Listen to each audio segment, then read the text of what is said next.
Hi friends, ఈరోజు మనం సిలాజియమ్స్లోని possibility case గురించి చూద్దాం.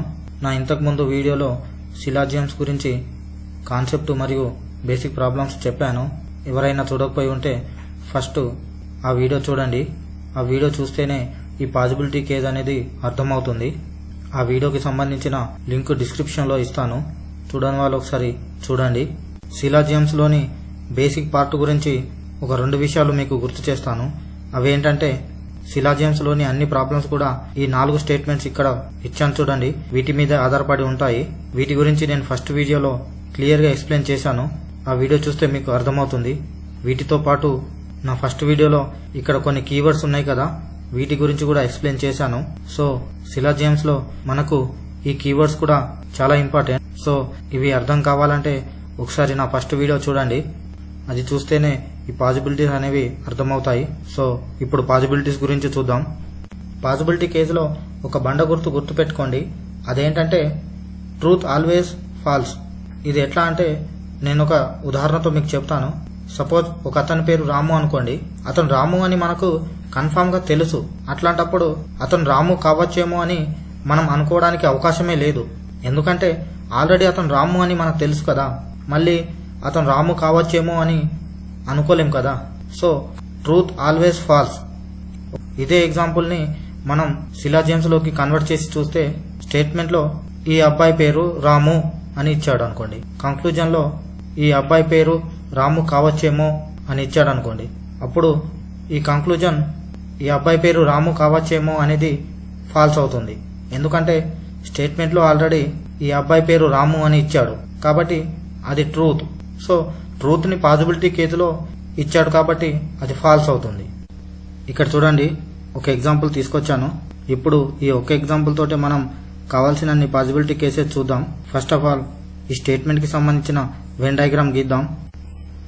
ఫస్ట్ స్టేట్మెంట్ చూసుకుంటే సమ్ డాగ్స్ ఆర్ క్యాట్స్. ఇది డాగ్స్ కి సంబంధించిన సర్కిల్, ఇది క్యాట్ కి సంబంధించిన circle. Next statement all cats are goats. So ఇది goats. No goat is a hen. ఇప్పుడు ఈ గోట్ కి మరియు హెన్, ఇది హెన్, దీనికి ఎలాంటి సంబంధం లేదు. ఇది హెన్. ఇది స్టేట్మెంట్స్ కి సంబంధించిన వెన్ డయాగ్రామ్. ఇప్పుడు సాధ్యమైన అన్ని పాజిబిలిటీ కేసెస్ చూద్దాం. ఇక్కడ చూడండి, నేను కొన్ని పాజిబిలిటీ కేసెస్ తీసుకొచ్చాను. ఇప్పుడు ఇవి చూద్దాం. ఫస్ట్ కేసు చూసుకుంటే all cats being dogs is a possibility. So ఇక్కడ చూడండి, ఇది క్యాట్స్, ఇది dogs. All cats being dogs అంటే ఈ డాగ్స్ లో ఈ క్యాట్స్ అనేది ఉండాలి. అది పాజిబిలిటీ అవుతుందా లేదా అనేది చూడాలి. సో ఈ క్యాట్స్ కి మరియు డాగ్స్ కి రిలేషన్ ఉంది కాబట్టి compulsory all cats being dogs is a possibility అవుతుంది. ఎలాగంటే ఇక్కడ చూడండి, నేను డయాగ్రామ్ వేసి చూపిస్తాను. ఇది డాగ్స్, ఇది గోడ్స్, ఇక్కడ ఇది క్యాట్స్. అంటే ఈ డాగ్స్ లో క్యాట్స్ అనేది పూర్తిగా వచ్చేసింది కాబట్టి పాజిబిలిటీ 1 రైట్ అన్నమాట. నెక్స్ట్ పాజిబిలిటీ విషయానికి వస్తే all dogs being goats is a possibility. ఇక్కడ చూడండి, ఇది డాగ్స్, ఇది గోడ్స్. సో ఈ డాగ్స్ ని మొత్తంగా ఈ గోడ్స్ లోకి తేవాలన్నమాట.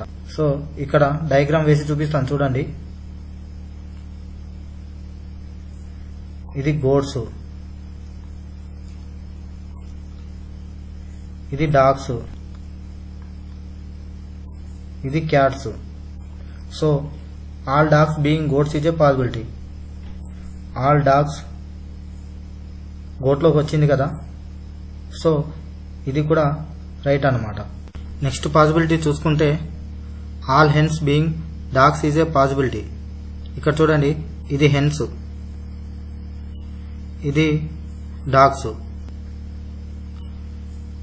All hens being dogs is a possibility. ఈ హెన్స్ ని మనం ఈ డాగ్స్ లోకి తీసుకురావాలి. ఇప్పుడు చూడండి, మనం ఇటువైపు రాసుకున్నాం, ఈ హెన్స్ ని మనం ఇటువైపు కూడా రాసుకోవచ్చు. ఇక్కడ రాస్తాను చూడండి, ఇది హెన్స్.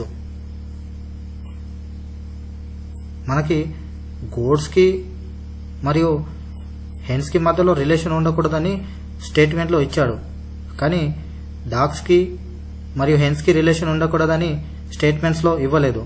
సో ఇక్కడ రాసుకుంటే పాసిబిలిటీ అనేది అవుతుంది. అంటే డాగ్స్ కి మరియు హెన్స్ కి మధ్యలో స్టేట్మెంట్ లో ఎలాంటి నెగటివ్ స్టేట్మెంట్ ఇవ్వలేదు కాబట్టి మనం ఇక్కడ రాసుకోవచ్చు. ఒకవేళ స్టేట్మెంట్స్ లో డాగ్స్ కి మరియు ఈ హెన్స్ కి మధ్యలో నెగటివ్ స్టేట్మెంట్ ఇస్తే అప్పుడు ఇలా రాయడానికి లేదు, కానీ ఎలాంటి నెగటివ్ స్టేట్మెంట్ లేదు కాబట్టి మనం ఇలా రాసుకోవచ్చు. మనకు నెగటివ్ స్టేట్మెంట్ దేని మధ్యలో, హెన్స్ కి మరియు గోడ్స్ కి మధ్యలో మాత్రమే ఉంది కాబట్టి మూడో పాసిబిలిటీ కూడా రైట్ అన్నమాట. నెక్స్ట్ కేసు చూసుకుంటే all cats being hens is a possibility. So ఇది క్యాట్స్, ఇది హెన్స్. ఈ క్యాట్స్ ని మొత్తానికి ఈ హెన్స్ లోకి తీసుకొస్తే ఈ కంక్లూజన్ ట్రూ అవుతుంది. కానీ ఇక్కడ చూడండి, ఈ గోడ్స్ కి మరియు ఈ హెన్స్ కి మధ్యలో ఎలాంటి రిలేషన్ అనేది లేదు. ఈ క్యాట్స్ అనేది మొత్తానికి గోడ్స్ లోనే ఉంది. సో ఈ గోడ్స్ కి హెన్స్ కి మధ్యలో రిలేషన్ లేదు కాబట్టి ఈ క్యాట్స్ కి మరియు హెన్స్ కి మధ్యలో కూడా మనం రిలేషన్ ని ఏర్పరచలేము. కాబట్టి ఈ క్యాట్స్ ని హెన్స్ లోకి తీసుకుపోలేము. So all cats being hens is a possibility అనేది రాంగ్ అన్నమాట. నెక్స్ట్ కేసు చూడండి, all dogs being hens is a possibility. ఇది డాగ్స్, ఇది హెన్స్. సో ఈ డాగ్స్ మొత్తం ఈ హెన్స్ లోకి రావాలి, అప్పుడే అది ట్రూ అవుతుంది. సపోజ్ ఈ డాగ్స్ ని మనం ఇటువైపు రాసామనుకోండి, అంటే ఒకసారి సపరేట్ గా గీసి చూపిస్తాను. ఇది క్యాట్స్, ఇది గోడ్స్,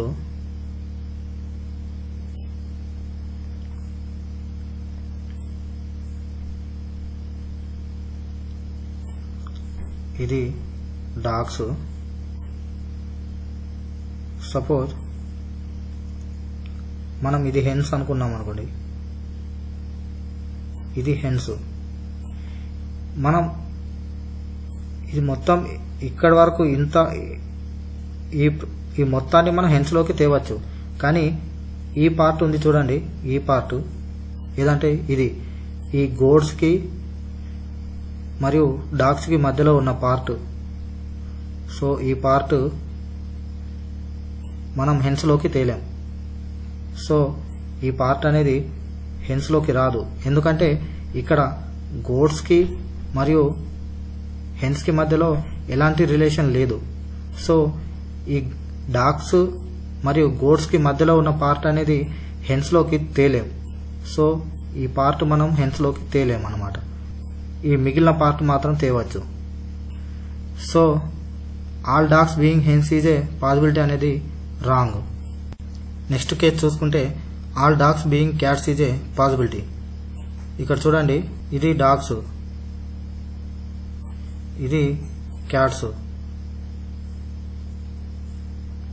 సో సపోజ్ ఈ డయాగ్రామ్ ని మనం ఇలా గీసామనుకోండి, ఇది గోడ్స్,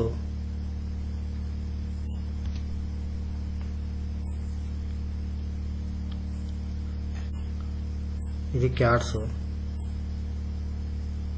ఇది dogs. So all dogs being cats అనేది ట్రూ అన్నమాట. ఈ విధంగా మనం ఎన్ని పాసిబిలిటీస్ అయినా చూడొచ్చు. Suppose all cats being goats is a possibility అని వచ్చిందనుకోండి కేసు, అప్పుడు ఇక్కడ చూడండి, all cats being goats is a possibility అంటే క్యాట్స్ అనేది మొత్తం గోడ్స్ లో ఉండాలి. కానీ ఇది ఆల్రెడీ ట్రూత్. నేను స్టార్టింగ్ లోనే చెప్పాను చూడండి, ఆల్ ట్రూత్స్ ఆర్ ఫాల్స్ అని. సో ఇది ఆల్రెడీ మనకిచ్చిన స్టేట్మెంట్స్ ప్రకారమే ఇది ట్రూ, కాబట్టి ఈ స్టేట్మెంట్ అనేది ఫాల్స్ అవుతుంది. సో ఇలాంటివి కూడా వస్తాయి ఎగ్జామ్లో కన్ఫ్యూజ్ చేయడానికి, కాబట్టి వీటిని జాగ్రత్తగా గమనించాలి. ఇప్పుడు కొన్ని నాట్ బీయింగ్ పాసిబిలిటీస్ చూద్దాం. ఫస్ట్ కేసు చూసుకుంటే all cats not being dogs is a possibility. ఇక్కడ చూడండి, ఈ క్యాట్స్, ఈ డాగ్స్, సో ఈ క్యాట్స్ అనేది మొత్తం డాగ్స్లోకి రాదన్నమాట. కానీ మనకి ఇక్కడ వచ్చే పాసిబిలిటీ అయితే ఉంది. కంక్లూజన్ ప్రకారం రాదు, కానీ ఈ డయాగ్రామ్ ప్రకారం వచ్చే ఛాన్స్ అయితే ఉంది. ఇక్కడ చూడండి,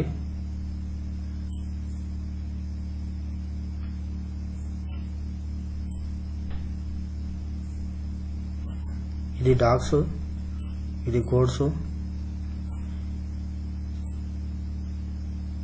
ఇది క్యాట్స్. సో వచ్చే ఛాన్స్ ఉంది, కాబట్టి ఈ ఫస్ట్ కంక్లూజన్ అనేది రాంగ్. నెక్స్ట్ కంక్లూజన్ చూడండి, all dogs not being goats is a possibility. ఇక్కడ చూడండి, ఇది డాగ్స్, ఇది గోడ్స్. కంక్లూజన్ ప్రకారం ఈ డాగ్స్ మొత్తం గోట్లోకి రాదన్నమాట, కానీ వచ్చే పాసిబిలిటీ అయితే ఉంది. ఇక్కడ చూడండి, నేను డయాగ్రామ్ వేసి చూపిస్తాను. ఇది గోడ్స్,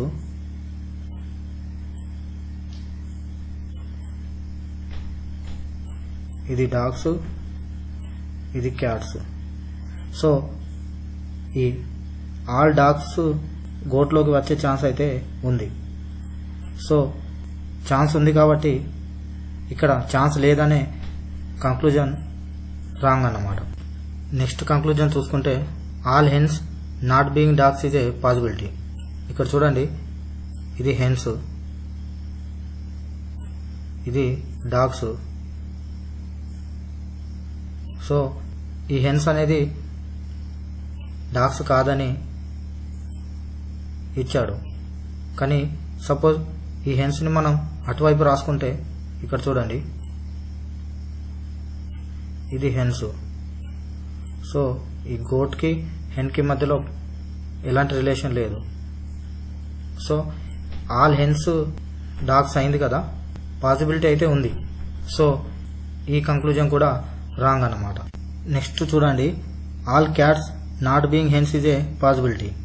చూడండి, ఇది క్యాట్స్, ఇది హెన్స్. సో ఆల్ క్యాట్స్ అనేది హెన్స్ కాదని ఇచ్చాడు. సో ఇక్కడ ఫిగర్ ప్రకారం చూసుకుంటే క్యాట్స్ అనేది హెన్స్ ఎప్పటికీ కాదు. దాని ప్రకారం అయితే ఈ కంక్లూజన్ ట్రూ, కానీ నేను చెప్పాను కదా, ఇది స్టేట్మెంట్ ప్రకారమే. అంటే మనకి ఇచ్చిన స్టేట్మెంట్స్ ఉన్నాయి కదా ఫస్ట్ స్టార్టింగ్లోనే. ఇక్కడ చూడండి, some dogs are cats, all cats are goats, no goat is a hen. ఈ స్టేట్మెంట్స్ ప్రకారమే ఇది ట్రూ. సో నేను స్టార్టింగ్లోనే చెప్పాను కదా, ట్రూత్ ఆల్వేస్ ఫాల్స్ అని.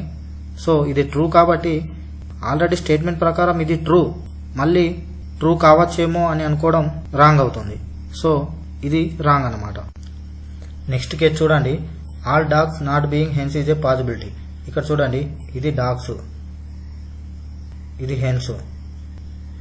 సో ఈ డాగ్స్ అనేది మొత్తంగా హెన్స్లోకి రాకపోవచ్చు అనేది పాసిబిలిటీ అన్నమాట.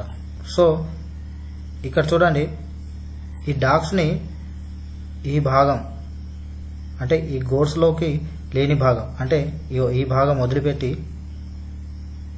ఈ భాగాన్ని వదిలిపెట్టి మిగిలిన అంత భాగం, ఈ భాగం కూడా, ఈ భాగం చూడండి, ఈ భాగాన్ని మనం హెన్స్లో కలపచ్చు. కానీ ఈ భాగం ఉంది కదా, సో ఈ భాగాన్ని మనం హెన్స్లో కలపలేం. ఎందుకంటే ఇక్కడ చూడండి, ఈ గోడ్స్ కదా ఇది. సో ఈ గోడ్స్కి హెన్స్కి మధ్యలో ఎలాంటి రిలేషన్ అనేది లేదు. ఇక్కడ చూడండి, నేను సపరేట్గా ఒక డయాగ్రామ్ గీసి చూపిస్తాను. ఇది గోడ్స్,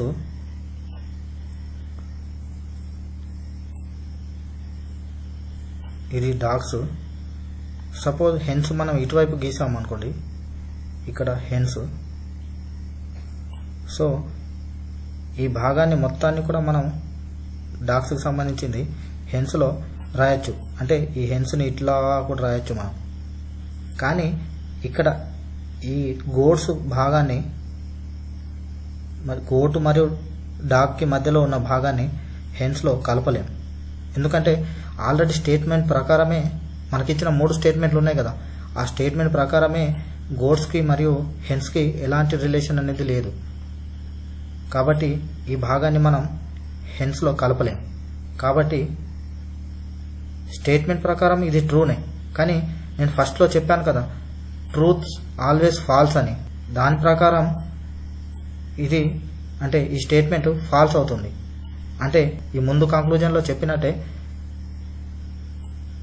ఇది కూడా మనకిచ్చిన 3 స్టేట్మెంట్ ప్రకారమే ఇది పాసిబుల్ అవుతుంది. ఆల్రెడీ పాసిబుల్ అయిన దాన్ని మళ్ళీ పాసిబుల్ కావచ్చేమో అని అనడం రాంగ్ అవుతుంది. సో ఈ లాస్ట్ స్టేట్మెంట్ కూడా ఫాల్స్. ఇప్పుడు కొన్ని సమ్కి సంబంధించిన పాసిబిలిటీస్ చూద్దాం. ఫస్ట్ కేసు చూడండి, some cats being dogs is a possibility. ఇక్కడ చూడండి, సమ్ క్యాట్స్,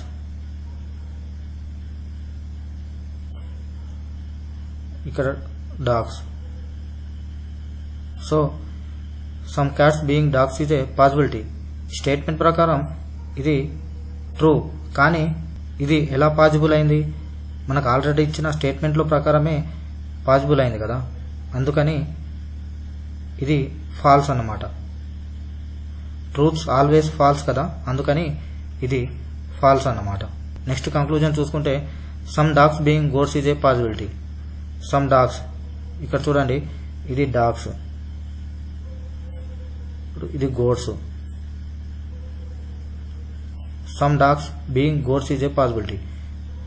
స్టేట్మెంట్ ప్రకారం ఇది కరెక్టే, some dogs being goats is a possibility. కానీ ఇది ఎలా పాసిబుల్ అయింది? ఇది కూడా సేమ్ స్టేట్మెంట్స్, మనకిచ్చిన స్టేట్మెంట్స్ ప్రకారం 3 స్టేట్మెంట్స్ ఉన్నాయి కదా, ఆ 3 స్టేట్మెంట్స్ ప్రకారమే ఇది పాసిబుల్ అయింది. అంటే ఇది ఒక ట్రూత్ అన్నమాట. ఇది ఆల్రెడీ ట్రూత్, మనకిచ్చిన 3 స్టేట్మెంట్లో ఇది ఆల్రెడీ ఉంది. సో ఇది ట్రూత్ కాబట్టి ఈ ఫస్ట్ స్టేట్మెంట్ లాగానే ఇది కూడా ఫాల్స్ అన్నమాట. ట్రూత్ ఆల్వేస్ ఫాల్స్ కదా, అందుకని. Next, some hence being dogs is a possibility. చూడండి, హెన్స్, ఇది హెన్స్, ఇది డాగ్స్. సో సపోజ్ ఈ హెన్స్ని ఇటువైపు రాశాను అనుకోండి, ఇది హెన్స్. వీటి మధ్యలో రిలేషన్ లేదు, మళ్ళీ డాగ్స్కి మరియు హెన్స్కి మధ్యలో. సో ఇది పాసిబిలిటీ ఉంది కాబట్టి ఈ స్టేట్మెంట్ ట్రూ. నెక్స్ట్ కేసు చూస్తే, some cats being hens is a possibility. ఇక్కడ చూడండి, ఇది క్యాట్స్ మరియు ఇది హెన్స్. సో ఆల్రెడీ మనకు ఈ గోట్స్కి మరియు హెన్స్కి మధ్యలో ఎలాంటి రిలేషన్ లేదు కాబట్టి ఈ క్యాట్స్కి మరియు హెన్స్కి కూడా మనం ఎలాంటి రిలేషన్ని రాయలేం. సో ఇది some cats being hens is a possibility అనేది రాంగ్. ఎందుకంటే క్యాట్స్కి మధ్యలో మరియు హెన్స్కి మధ్యలో ఎలాంటి రిలేషన్ని మనం రాయలేం. సో ఇది wrong. Next, some dogs being hens is a possibility. చూడండి, ఇటు చూడండి, ఇది డాగ్స్, ఇది హెన్స్. సో ఆల్రెడీ ఇక్కడ హెన్స్కి మరియు డాగ్స్ మధ్యలో రిలేషన్ మనం రాయొచ్చు. అంటే some dogs being hens is a possible అయితే ఉంది. సో ఇది రైట్ అన్నమాట. Some cats not being dogs is a possibility. అంటే సమ్ క్యాట్స్ డాగ్స్ కావడానికి పాసిబిలిటీ లేదు అని దీని అర్థం. ఇప్పుడు చూడండి, ఇది డాగ్స్, ఇది క్యాట్స్. సో వీటి మధ్యలో ఆల్రెడీ రిలేషన్ ఉంది. మీరు ఎక్కడైనా తీసుకోండి క్యాట్స్, సో అక్కడ సమ్ డాగ్స్కి మరియు సమ్ క్యాట్స్కి మధ్యలో రిలేషన్ అనేది ఏర్పడుతుంది. మీరు ఎక్కడైనా తీసుకోండి ఈ విధంగా. సో ఎక్కడ తీసుకున్నా కూడా డాగ్స్కి మరియు క్యాట్స్కి మధ్యలో రిలేషన్ అయితే ఉంది. కాబట్టి some cats not being dogs is a possibility అనేది రాంగ్ అవుతుంది. ఎప్పుడైనా సరే రెండు స్టేట్మెంట్ మధ్యలో నెగిటివ్ స్టేట్మెంట్ ఉంటేనే, అంటే ఇక్కడ చూడండి గోడ్స్కి మరియు హెన్స్కి మధ్యలో నెగిటివ్ స్టేట్మెంట్ ఉంది కాబట్టి వీటి మధ్యలో మనం రిలేషన్ని రాయలేం. కానీ ఇక్కడ డాగ్స్కి మరియు క్యాట్స్కి మధ్యలో ఎలాంటి నెగిటివ్ స్టేట్మెంట్ అనేది లేదు కాబట్టి వీటి మధ్యలో రిలేషన్ అనేది మనం రాయొచ్చు. సో ఖచ్చితంగా సమ్ క్యాట్స్ బీయింగ్ డాగ్స్ అనేది పాసిబుల్ అవుతుంది. కాబట్టి some cats not being dogs is a possibility అనేది రాంగ్ అన్నమాట. నెక్స్ట్ కేసు చూడండి, some dogs not being goats is a possibility. ఇక్కడ చూడండి ఇది డాగ్స్, ఇది గోడ్స్. సో వీటి మధ్యలో ఆల్రెడీ సమ్ అనే రిలేషన్ ఉంది, సమ్ డాగ్స్ ఆర్ గోడ్స్ అనేది, మరియు ఎలాంటి నెగిటివ్ స్టేట్మెంట్ అనేది లేదు. కాబట్టి some dogs not being goats is a possibility అనేది రాంగ్ అన్నమాట. నెక్స్ట్ చూడండి, some hens not being dogs is a possibility. ఇక్కడ చూడండి ఇది డాగ్స్, ఇది హెన్స్. సపోజ్ ఈ హెన్స్ని ఇటువైపు రాసామనుకోండి. సో సమ్ డాగ్స్ హెన్స్ అనేది రిలేషన్ అయితే ఉంది. అయితే ఇక్కడ చూడండి ఈ గోడ్స్ మరియు ఈ హెన్స్కి మధ్యలో రిలేషన్ లేదు, ఎందుకంటే స్టేట్మెంట్ ప్రకారం మనకు వీటి మధ్యలో నెగిటివ్ స్టేట్మెంట్ ఉంది. సో అప్పుడు ఈ డాగ్స్ మరియు గోడ్స్ మధ్యలో ఉన్న పార్ట్ ఈ పార్ట్. సో ఈ పార్ట్ తోటి హెన్స్కి ఎలాంటి రిలేషన్ అనేది ఏర్పడదు. So some hens not being dogs is a possibility అవుతుంది. అయితే ఈ పాసిబిలిటీ ఎలా సాధ్యమైంది? మనకు స్టేట్మెంట్స్ ప్రకారమే ఈ పాసిబిలిటీ అనేది సాధ్యమైంది. అంటే ట్రూత్ ఆల్వేస్ ఫాల్స్ అన్నమాట. అంటే ఇది ఆల్రెడీ ట్రూ కాబట్టి ఇది ఫాల్స్ అవుతుంది.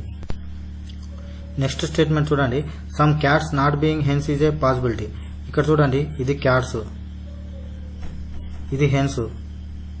సో వీటి మధ్యలో relation రాయలేం.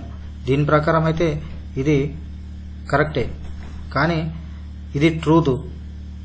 So truth always is false కాబట్టి ఇది ఫాల్స్ అన్నమాట.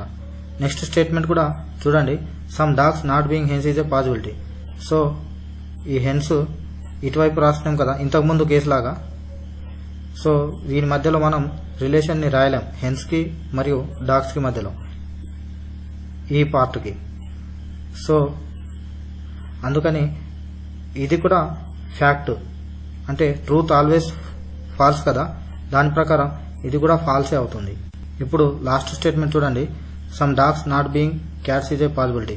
ఇదేమో డాగ్స్, ఇదేమో క్యాట్స్. వీటి మధ్యలో ఆల్రెడీ రిలేషన్ ఉంది, కానీ ఇచ్చిన స్టేట్మెంట్ ప్రకారం రిలేషన్ అనేది ఉండకూడదు, అప్పుడే ఇది ట్రూ అవుతుంది. కానీ ఆల్రెడీ రిలేషన్ ఉంది కాబట్టి ఇది ఫాల్స్ అవుతుంది. ఇవి కొన్ని పాసిబిలిటీకి సంబంధించిన కేసెస్. ఇవన్నీ కూడా ఒక్క మాటలో చెప్పాలంటే ఎలా ఉంటుందంటే, సమ్ బీయింగ్ పాసిబిలిటీ అంటే ఎలా ఉంటుందంటే ఇలా అన్నమాట. సపోజ్ ఈ రెండు అనుకోండి, ఈ రెండింటి మధ్యలో ఎలాగైనా సరే కొంచెం రిలేషన్ని తేగలగాలి.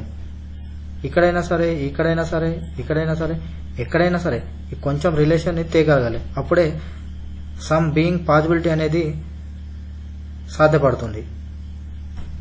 మళ్ళీ సమ్ నాట్ బీయింగ్ పాసిబిలిటీ అంటే ఆల్రెడీ రిలేషన్లో ఉన్నా సరే, ఆల్రెడీ ఇట్లాంటి రిలేషన్ ఉన్నా కూడా వాటిని విడగొట్టగలగాలి. అప్పుడే సమ్ నాట్ బీయింగ్ పాసిబిలిటీ అవుతుంది. ఇలా సపరేట్గా చేయగలగాలి, అప్పుడే సమ్ నాట్ బీయింగ్ పాసిబిలిటీ అవుతుంది. ఆల్ అనేది కూడా same. Suppose all being possibility కావాలంటే ఒక దాంట్లో ఇంకో దాన్ని చేర్చగలగాలి. ఈ విధంగా ఎక్కడో ఒక జాగాలో చిన్నగైనా సరే వాటిని చేర్చగలగాలి, అప్పుడే ఆల్ బీయింగ్ పాసిబిలిటీ అనేది సాధ్యపడుతుంది.